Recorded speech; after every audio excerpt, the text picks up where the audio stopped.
galera, tudo bom? Vou mandar áudio. Aqui é o Ricardo, sou da companhia Artera de Teatro e tô mandando essa mensagem sobre o curta documentário.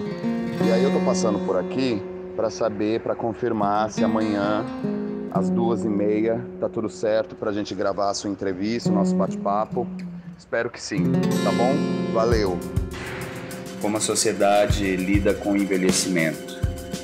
Só assim poderemos reduzir talvez o suicídio entre os idosos, as estigmatizações e a discriminação psicossociais.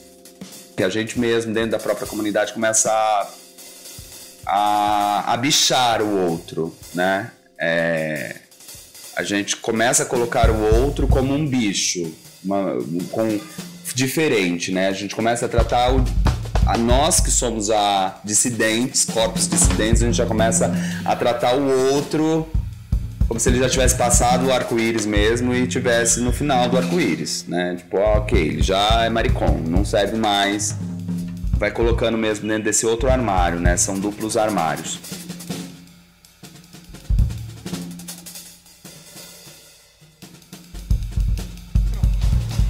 Tô pronto também.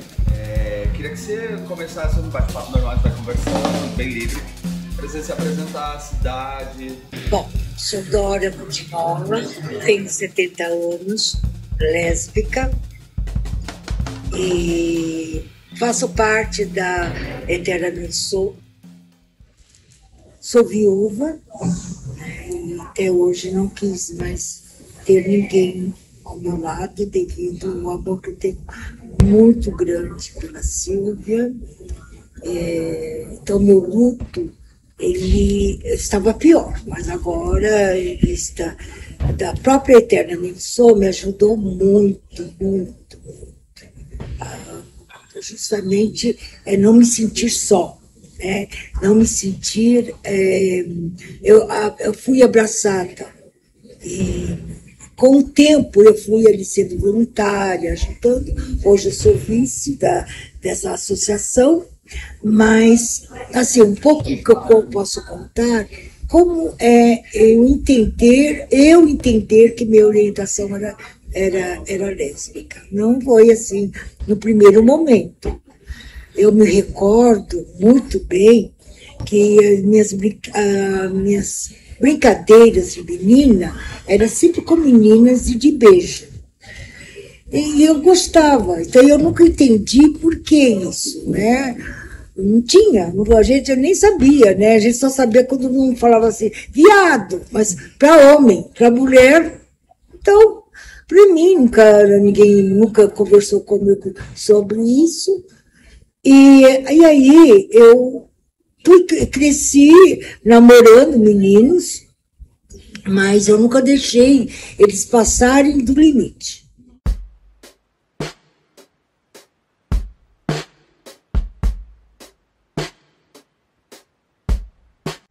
Meu nome é Jesulino, né? Eu me considero uma pessoa gay. A minha história, eu venho do interior, sou do interior, de Penápolis, né? Então, assim, eu sempre, como a minha família era muito simples, mas eu percebia que existia algo de diferente, né? Só que naquela época a gente não tinha informações, os nossos pais também não tinham essas informações para nos dar. Então, eu fui vivendo, fui fazendo, e aí, quando eu comecei a estudar, eu via aquelas coisas, sabe, o preconceito, aquela coisa velada que a gente não sabia que era preconceito. Hoje, com as informações que eu tenho, que eu percebi que era preconceito. Aí já tinha o afeminado e a cor, né, e o cabelo, né. Então, assim, já tinha uma coisa meio que ali de exclusão. Mas, mesmo assim, a gente continuava vivendo e... né, sofria esse bullying, mas a gente também não sabia. Então a gente brigava e resolvia e estava tudo certo.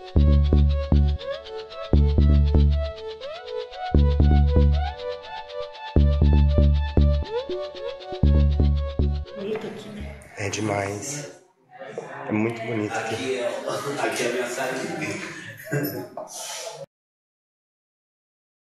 Eu sou a Patrícia Pellegrini, tenho 50 anos, muito feliz, né, que minha vida teve uma trajetória, né? Estou aqui no Transcidadania faz 1 ano e 4 meses. Vai fazer agora dia 12, 1 ano e 5 meses.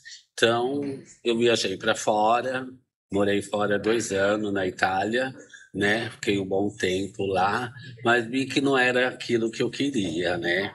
Aí retornei ao Brasil e voltei aos estudos, né? Terminei e cursei, fiz vários cursinhos, aprendi e estou aprendendo ainda.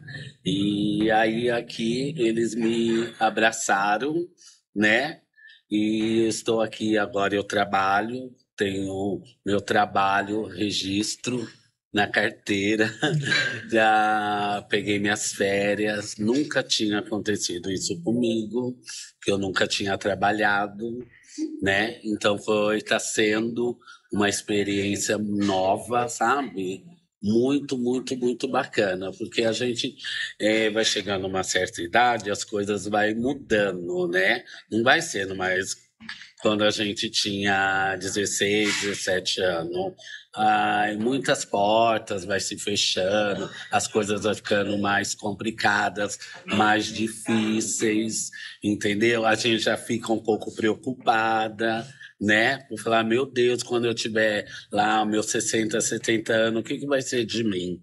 Né? O que eu vou esperar lá quando chegar nessa época? Então, graças a Deus, o meu caminho está sendo maravilhoso. Estou adorando o meu trabalho, entendeu? E quero me aperfeiçoar. Estou aqui aprendendo, né? Eles estão me ensinando muito. Para quem nunca se reparou, está num trabalho, entendeu? E hoje está se dedicando e vendo, prestando atenção, em muitas coisas, né? Muitos detalhinhos, né? Recepcionar, que eu sou uma recepcionista, aprendi a recepcionar as pessoas, atender um telefone, você entendeu?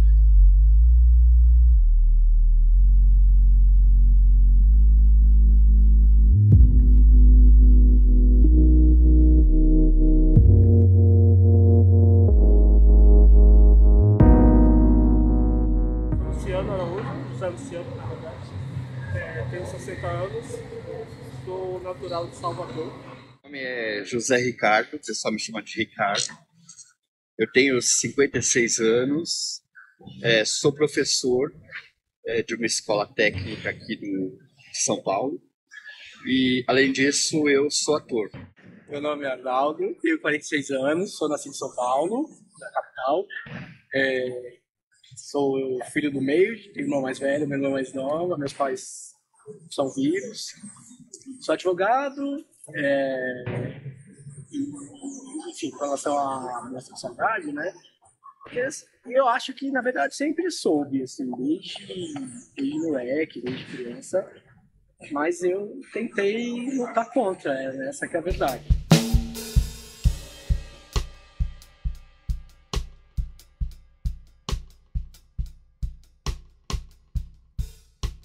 Olá, então eu sou o Adriano Nunes, eu tenho 47 anos, sou natural de Mossoró, Rio Grande do Norte, mas cresci em Fortaleza, Ceará, então me considero e me reconheço mais cearense do que potiguar.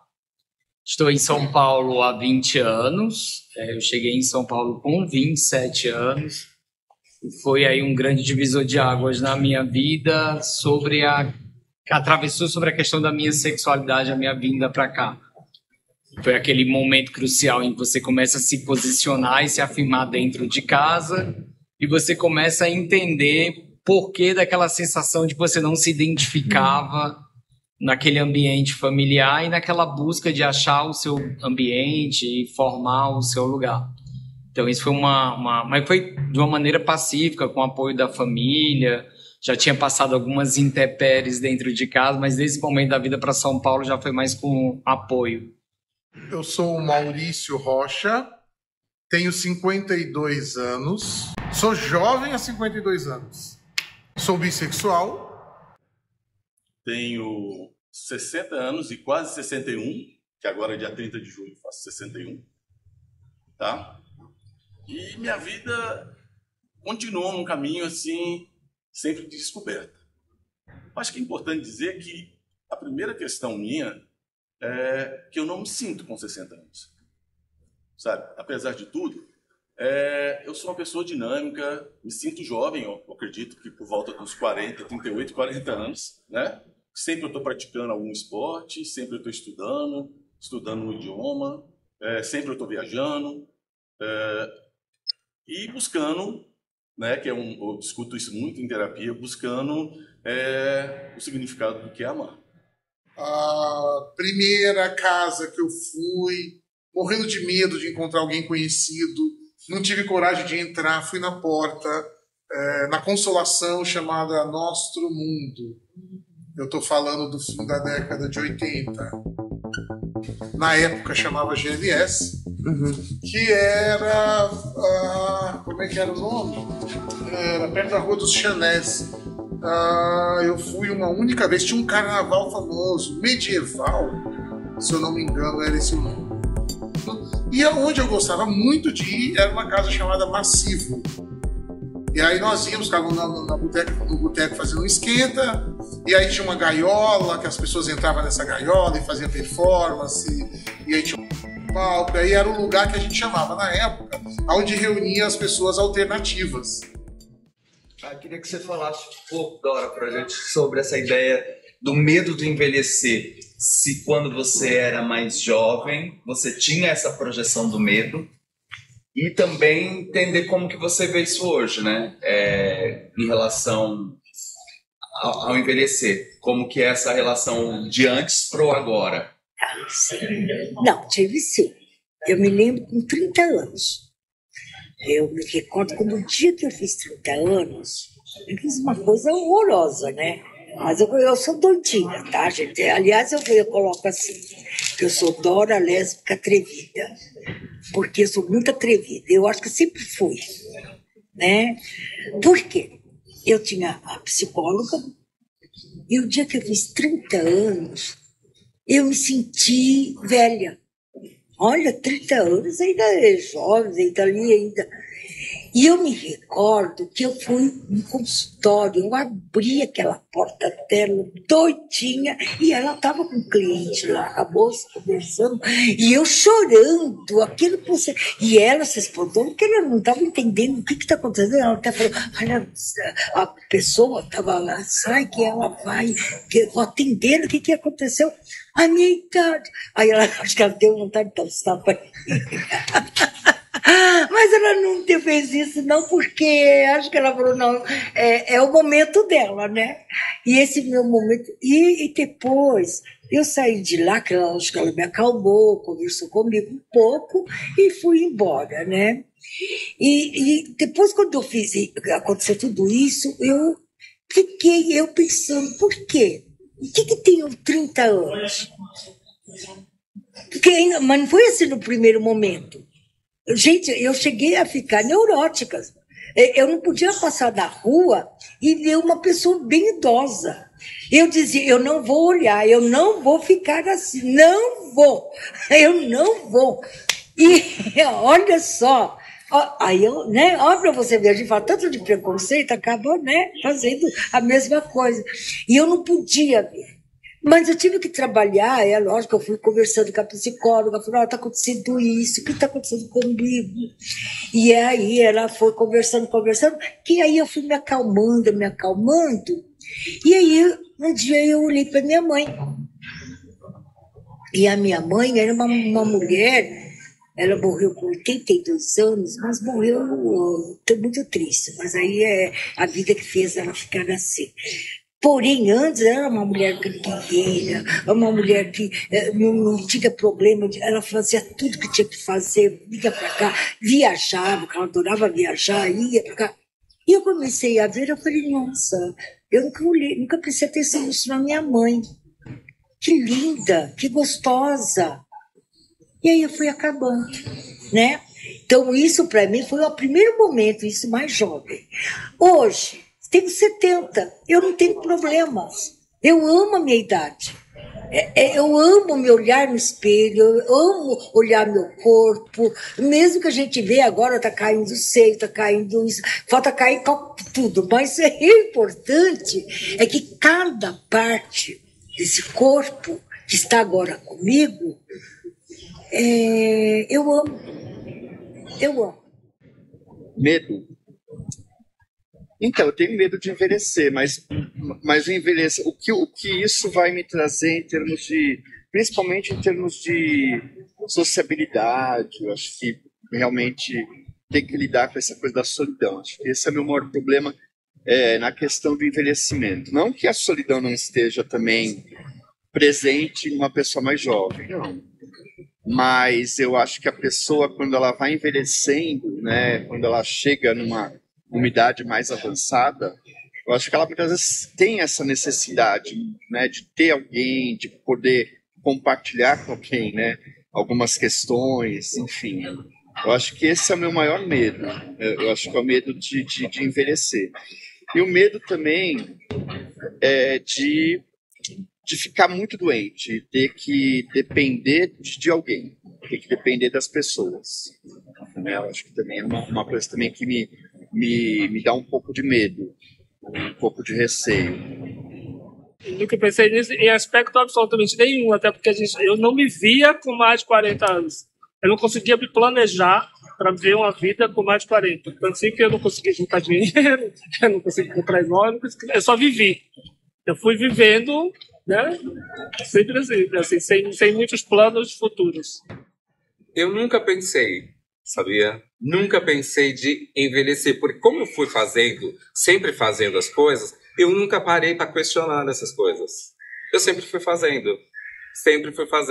Quando eu me deparei com o seu questionamento, eu falei assim, nossa, aos 51, eu preciso pensar nessa possibilidade, que é uma possibilidade, porque até então, para um negro da periferia e ainda gay, a gente não tinha tanto esse respaldo da idade de envelhecer.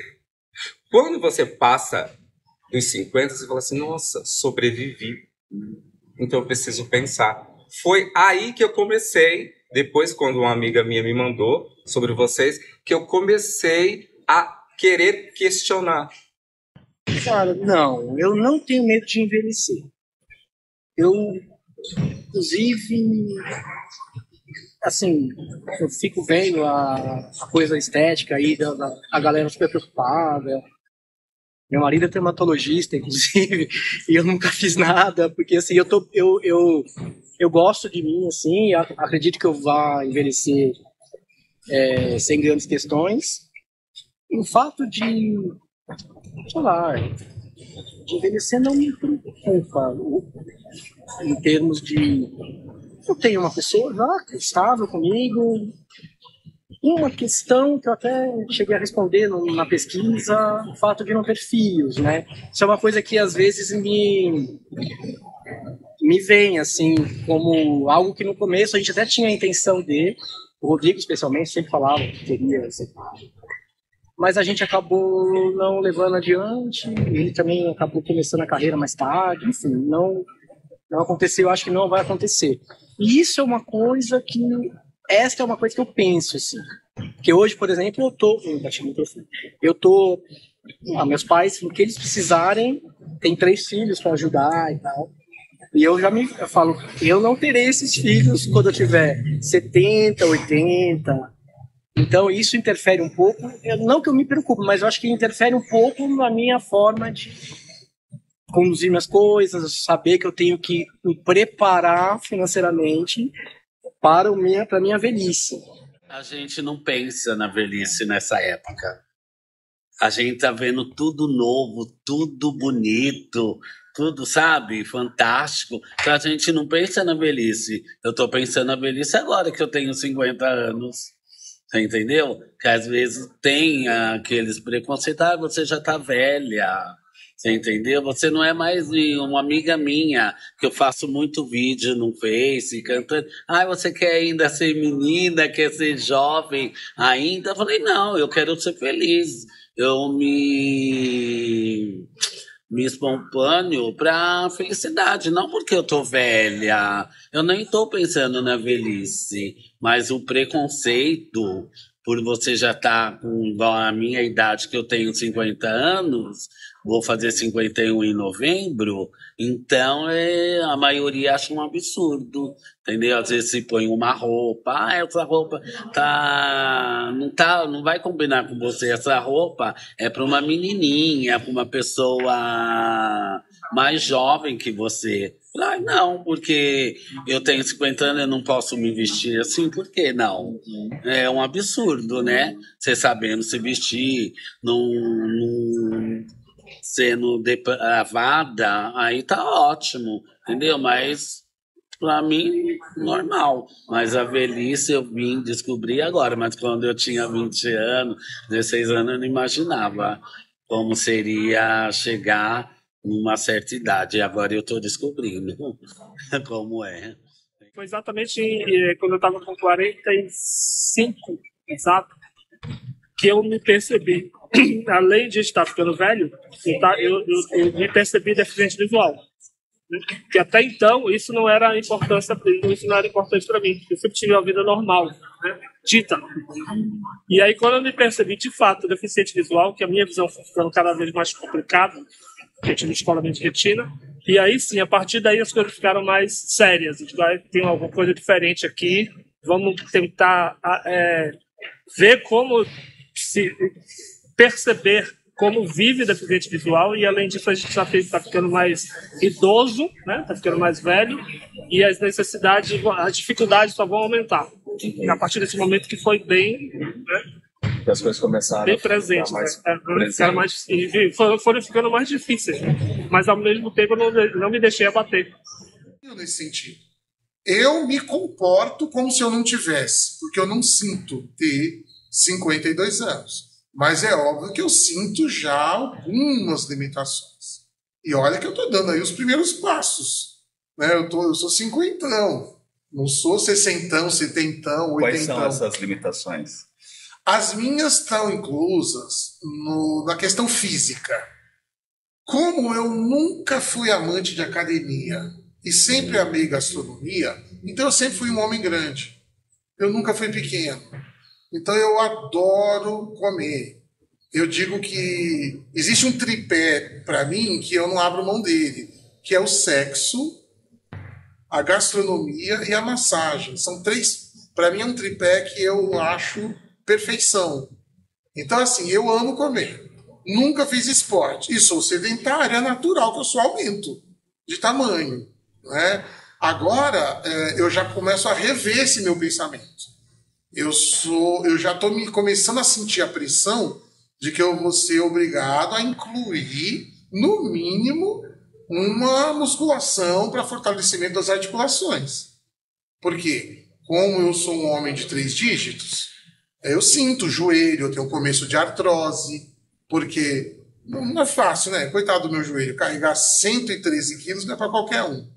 Então eu tenho, por exemplo, inflamação na sola do pé, eu não posso usar qualquer tipo de calçado, é o que chama de fascite plantar. Por ser muito boêmio e eu adoro beber e muito boêmio, eu acabei, em 2017, veio o brinde, acabei me tornando uma pessoa com pressão alta, são as comorbidades, né? Não passava, né? Essa questão do... Eu comecei a pensar mais sobre envelhecimento, eu acho que na virada dos 40. Os 40 anos. Mesmo eu comecei a trabalhar com previdência com 35, 36 anos. Mas eu ainda não pensava que isso estava ali próximo. Não trouxe para o pessoal. Após os 40 anos, eu comecei... Sabe quando você vai escutando, assim, algumas pessoas já se referindo... Aí o teu sobrinho tá com senhor, aí você paquera uns rapazes que aí ele já te chama de senhor, aí você... Ok, eu acho que eu já não sou tão jovem assim para eles, né? E aí isso começou a trazer esse pensamento, eu comecei a trazer as memórias, né, de como era meu pai a essa minha idade, né? E era completamente diferente, né? Ele já era um homem com 4 filhos, já muito deprimido, já muito cansado, já pensando em aposentadoria.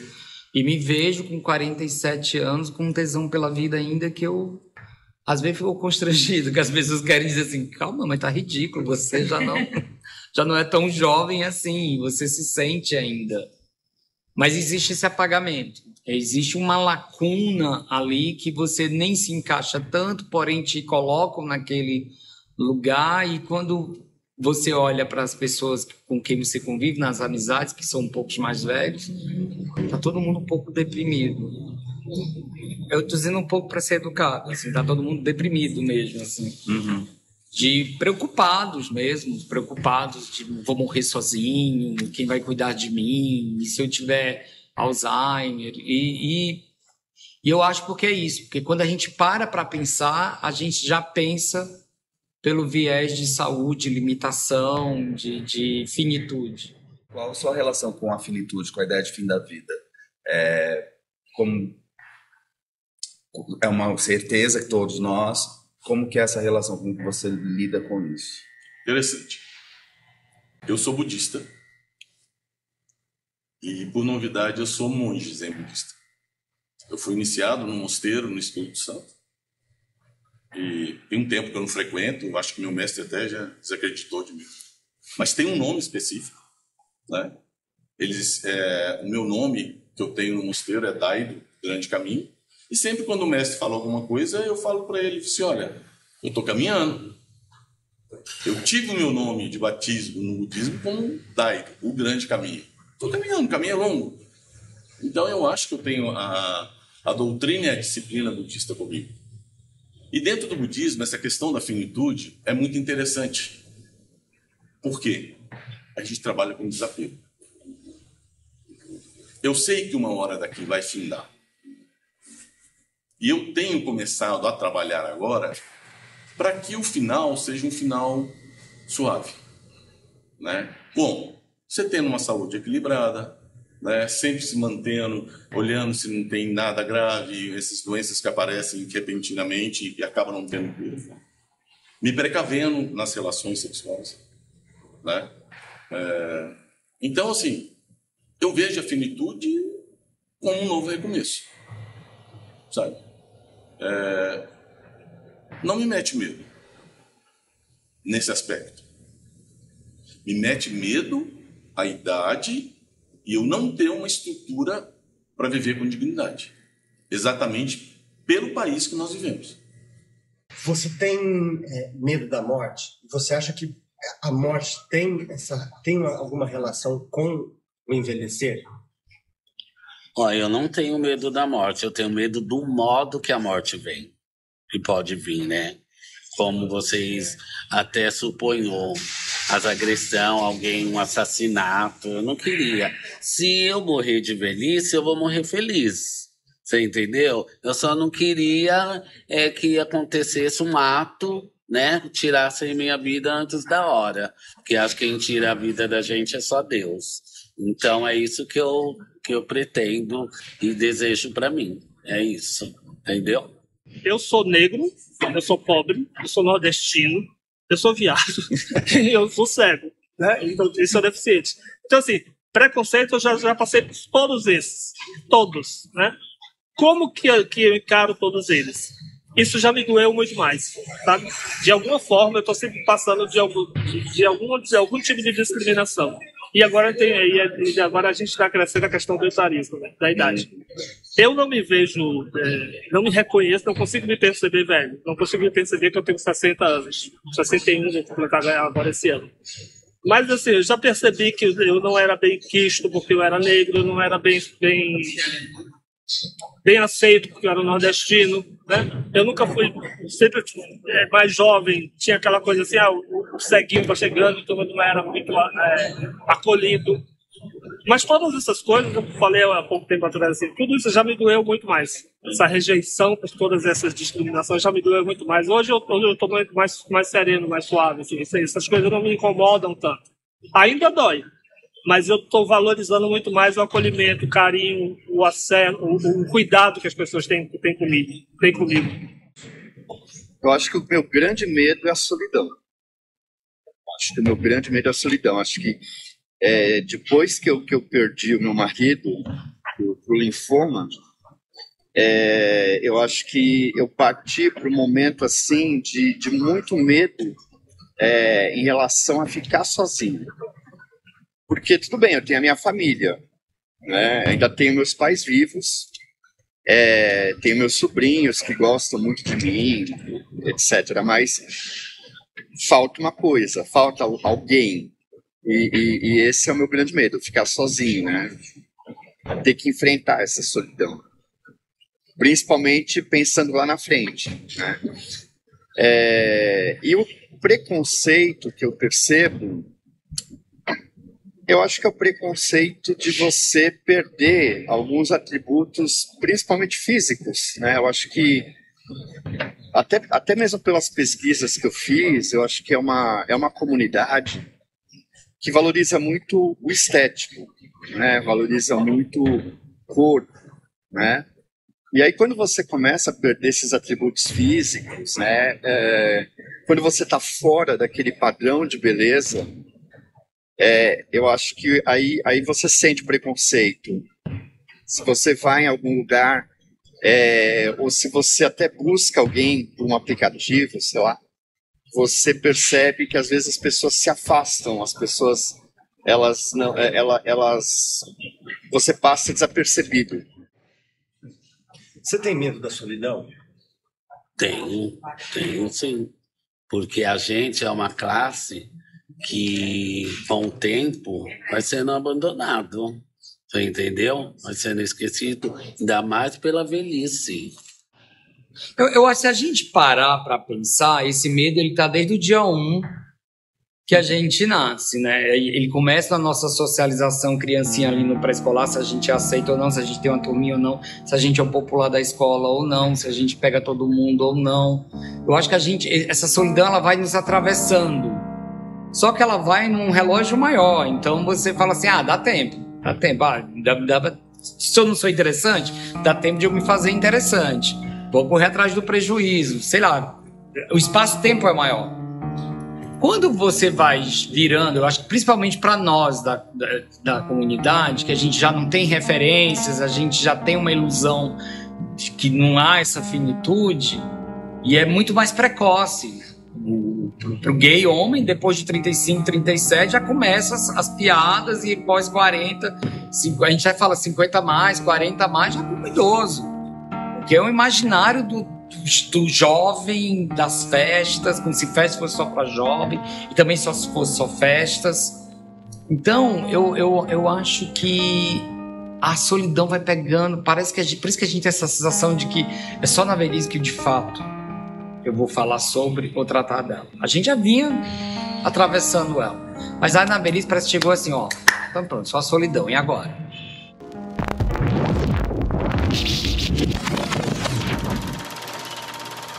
Tem dentro dos estudos muitos relatos de uma volta ao armário, ao envelhecimento. De pessoas que são obrigadas a se encaixar para poder ser aceita em algum lugar ou para ser respeitado naquele lugar, porque a gente tangencia muito sexualidade, né? E isso, para o senso comum, envelhecimento e sexualidade é o outro tabu. E aí as pessoas querem colocar na caixinha do do sem vergonha, do tarado, só pensa nisso. A vida, ela tem o seu ciclo, né? Então, assim, aproveitem muito bem, né, esse período, né, onde as pessoas são mais jovens, né? Mas que elas vivam esse período e não percam de vista que é um período que vai passar, é um momento que vai passar, né? E a velhice um dia vai chegar. Então, que elas possam ter essa consciência, né? Essa consciência de que a vida ela vai percorrer ali um ciclo, e esse ciclo vai se fechar com a morte. Se os jovens hoje eles não têm tanto problemas como nós tivemos, a violência, era violência policial, violência da discriminação das pessoas, hoje até não existe ainda. Não vou dizer que acabou, não, porque nós temos ainda uma luta muito grande, né? Mas agora a gente tá assim, ter uma história para contar sobre o que nós já passamos. E quando você me perguntou sobre a questão da morte, eu achei interessante porque eu tô pronto. Cara, eu vivi demais. Eu amei demais, sabe? Eu não tenho que ser egoísta e exigir uma prorrogação. Eu acho que na hora que tiver que ir, eu tô pronto. O único medo que eu tenho é de sofrer, né? Com alguma doença, com uma falta de estrutura, de me cuidar e tudo mais. Mas é inevitável. Cada um já tem aí praticamente um caminho traçado, né? Eu vou te fazer uma pergunta referente ao título da peça que a gente está montando. Tá. O nome da peça chama Bichados. Primeiro, bicha, que tem um sentido pejorativo, né? E agora até de apropriação da palavra bicha. E o bichado, que traz pensando no significado do dicionário mesmo, é carcomido, corroído, cheio de bichos, velho, estragado. E aí, uma provocação, uma pergunta, pensando na nossa... Que imagem que vem, de repente, para você essa palavra? Pensando na nossa comunidade LGBT, pensando na ideia de envelhecimento, pensando também num país como o nosso, que você traz dentro da sua fala, nesse país tão sem estrutura, o que vem quando eu falo assim, o que é ser bichado? O que é estar bichado para você? Gente, impressionante o que eu estou sentindo agora. Estou arrepiado. Porque eu vejo que para a sociedade nós estamos bichados. A gente já vem corroído. Porque a estrutura nossa social, a maioria das vezes, não nos permite ser quem somos. E cria, nesse processo, certo? Quebras.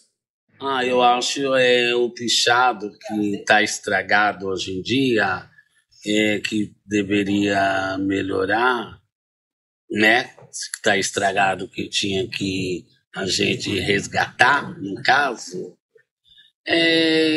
um pouco mais de amor, né?